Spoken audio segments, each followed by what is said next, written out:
Hello दोस्तों, welcome to my YouTube channel Mastermind Education Hub. आज हम चर्चा करेंगे ज्योग्राफी के एक चैप्टर के बारे में, जो कि ज्योग्राफी का पहला ही चैप्टर है। अपन चाहे ज्योग्राफी पढ़ें, चाहे वर्ल्ड की ज्योग्राफी पढ़ें या इंडिया की पढ़ें या किसी स्टेट की पढ़ें पर्टिकुलर, जो पहला चैप्टर होता है वो सब में लगभग सेम ही होता है। जो पहला चैप्टर होता है वो अक्षांश, देशांश, विस्तार, लंबाई, चौड़ाई और जनसंख्या इत्यादि इस बारे में होता है। तो इस टॉपिक के अपन जो यूनिट के बारे में चर्चा करेंगे वो कुछ इस प्रकार होगी। अक्षांशीय और देशांतरीय विस्तार के प्रकार में होगी। वैसे तो पूरी ज्योग्राफी है जो कि थियोरेटिकल है, सैद्धांतिक है, तो इसमें किसी को दिक्कत आती नहीं है। लेकिन ये जो स्पेसिफिक टॉपिक है ये कुछ न्यूमेरिकल अपन को दे देता है, जो कि कुछ मेरे संबंधी भाई बंधुओं को समस्या दे देते हैं। तो आज इस टॉपिक को बड़े प्यार से अपन निपटा लेंगे।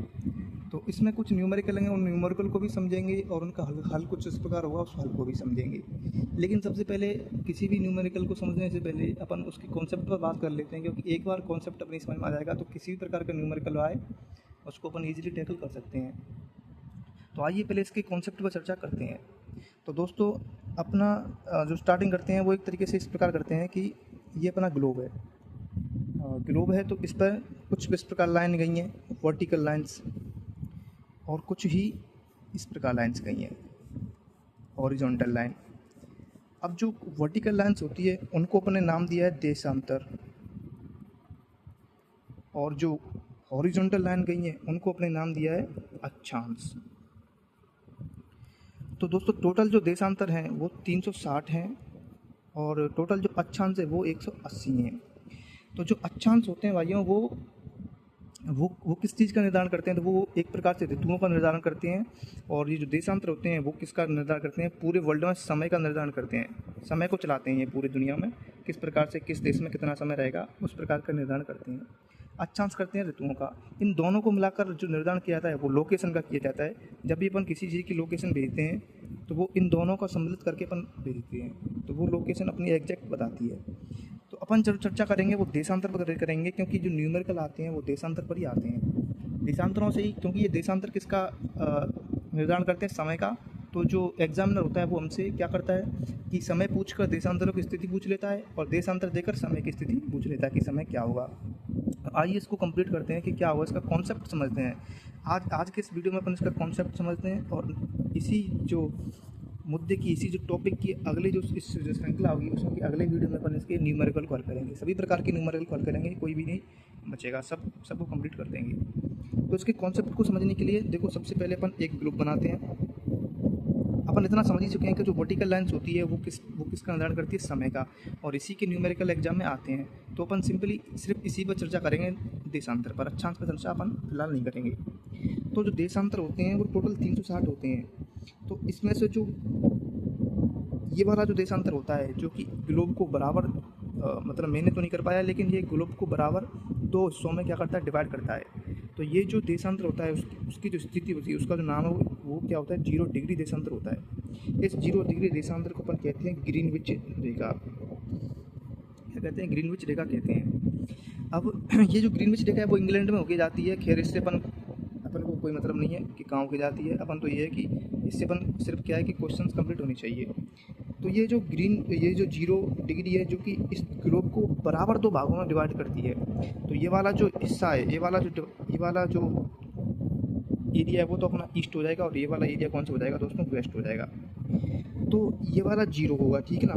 अब अपन ईस्ट में जब अपन इस साइड जाते हैं तो समय क्या होता है दोस्तों? समय बढ़ता है। और जब इस साइड जाते हैं तो समय क्या होता है? समय घटता है। मान लो कि यहाँ पर 0 बज रहे हैं, मतलब कुछ नहीं बज रहा है, कोई टाइम नहीं हो रहा है। एक तरीके से 12 बज रहे हैं। तो 12 AM इधर हो रहे हैं। तो अपन इधर जाएंगे तो 1 AM, 2 AM, 3 AM कुछ इस प्रकार होगा। और इधर बैक में जाएंगे तो फिर 11 PM, 10 PM कुछ इस प्रकार होगा।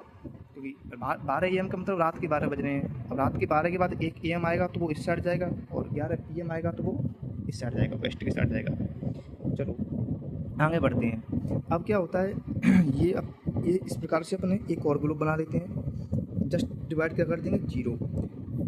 इसी प्रकार 180 सेट टोटल कितनी हो जाती हैं? 360 हो जाती हैं। अब जो क्वेश्चन आता है वो किस प्रकार आता है? वो इस प्रकार आता है कि मान लो ये 0 डिग्री देशांतर है आपका, इसके बाद ये 1 2 3 4 5 ऐसे ऐसे, तो मान लो यहाँ पर आपका 50 डिग्री देशांतर है और यहाँ पर आपका कितना डिग्री देशांतर है, यहाँ पर 30 डिग्री देशांतर है।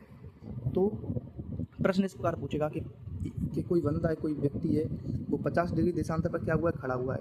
यदि 50 डिग्री देशांतर पर खड़ा हुआ है और उस समय बज रहे हैं कितना, 11 AM, तो वो जब वो 30 देशांतर पर आएगा तो कितना टाइम हो रहा होगा। कुछ इस प्रकार से इसके क्वेश्चन आते हैं, बड़ी सिंपल क्वेश्चन आते हैं, थोड़ा सा कॉन्सेप्ट समझ आ जाना चाहिए, उसके बाद ईजिली अपन इसको हल कर सकते हैं।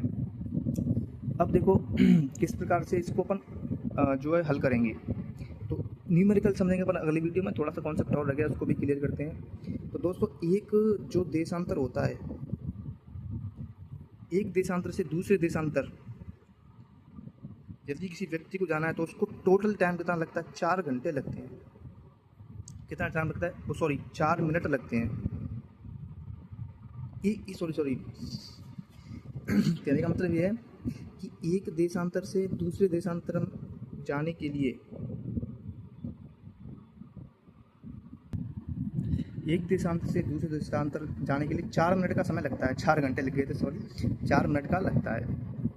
अच्छा, 4 मिनट का क्यों लगता है, 5 मिनट 6 मिनट 10 मिनट क्यों नहीं लगता है? तो उसका कारण यह है कि देखो, अपन इस बारे में तो चर्चा कर चुके हैं कि 360 जो कितने देशांतर हैं वो होते हैं।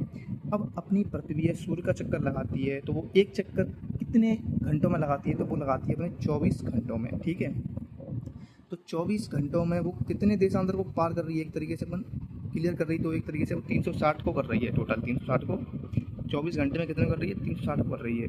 अच्छा, तो एक घंटे में कितने को करेगी, तो 360/24 अपन डिवाइड करेंगे तो कितना आ जाएगा, 15 आ जाएगा। एक घंटे में कितने को करेगी, 15 को, इसको से डिवाइड करेंगे तो। अच्छा, एक घंटे में 15 को करेगी तो फिर मतलब एक घंटे में 15 देशांतर डिवाइड हो रहे हैं, तो एक देशांतर को पार करने में कितना लगेगा। अच्छा, एक घंटे में कितने मिनट होते हैं, 60 मिनट, तो 60 मिनट, और एक को पार करने में कितना लगेगा भाई, 60 मिनट में 15 को कर रही है, तो एक को कितने में करेगी, तो वो करेगी 15 का अपन डिवाइड करेंगे तो 4 मिनट इस प्रकार से आ जाएगा। 60/15 करके कितना आ जाएगा, 4 मिनट आ जाएगा। तो दो देशांतरों के बीच की दूरी कितनी हो जाएगी, 4 मिनट हो जाएगी। इसी प्रकार से इस पूरे जो टॉपिक है इसको अपन क्या कर लेंगे, समझ लेंगे। Thank you.